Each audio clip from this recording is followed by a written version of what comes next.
MPPSC और MPPSC करने वालों का कुछ कड़वा सच मैं आपको बताने जा रहा हूं। सालों की मेहनत लगती है तब जाके एक अधिकारी बनता है, लेकिन जब हम इस एग्जाम में आते हैं हमें लगता है तुरंत सब कुछ हो जाएगा। अगर हकीकत कहूं तो इस एग्जाम को समझने में ही 1 से 1.5 साल का समय लग जाता है, लेकिन हम जब इस फील्ड में आते हैं तो हम चाहते हैं कि हम तुरंत सफल हो जाएं।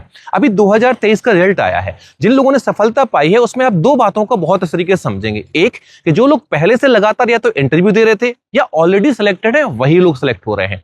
2 रिपीटेशन, एक पद के बाद दूसरे पद पे पहुंचना। आखिर ऐसा क्यों हो रहा है? साथियों, आपको समझना पड़ेगा कि एमपीपीएससी में आपको कंसंट्रेट होकर कुछ चुनिंदा टॉपिक्स को अपने तरीके से बार बार रिपीट करके पढ़ना पड़ता है।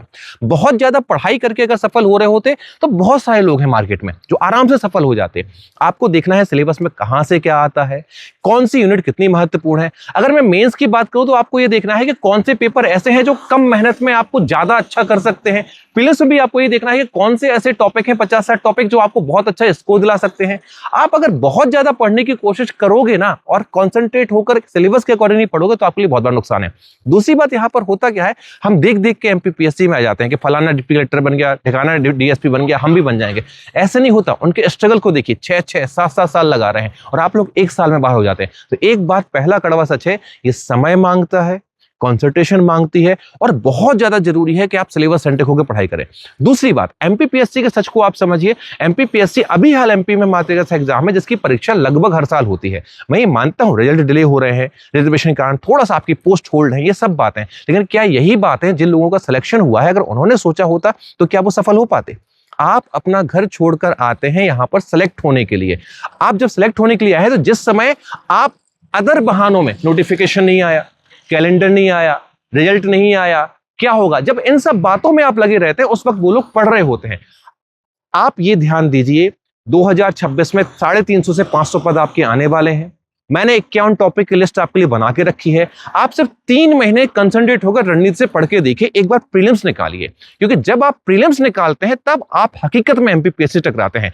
एमपीपीएससी का प्रीलिम्स से कोई संबंध नहीं है, वो सिर्फ एक क्वालिफिकेशन क्राइटेरिया है। असली टकराव होता है जब आप मेंस में जाते हैं। जितना बेहतर आप मेंस में परफॉर्म करेंगे, मेंस आपको क्या क्या सिखाता है? Answer writing, personality development, thought process, लगातार फैक्ट्स को अपने दिमाग में रखना, इंपॉर्टेंट कॉन्सेप्ट को अपने पास से पढ़ना, ये सब कुछ आपको मेंस में मिलेगा। लेकिन आप प्री से ही जब बाहर हो जाते हो आप एमपीपीएससी को समझ नहीं पाते। फिर आप किताबों को दोष देते हो, एमपीपीएससी को दोष देते हो, आयोग, सब दोषारोपण करते हो। भाई, दोषारोपण से निकलिए। अगर आपको सफल होना है तो आप प्रॉपर तरीके से to the point syllabus centric होकर अगले 3 महीने दीजिए। ये 3 महीने बहुत महत्वपूर्ण है। 26 में अच्छे पद आने वाले हैं, 27-28 में अच्छे पद आएंगे। लगातार तैयारी कीजिए। रक्षा एकेडमी ने इन सब बातों का ध्यान रखते हुए रणनीति 51 बैच निकाला है।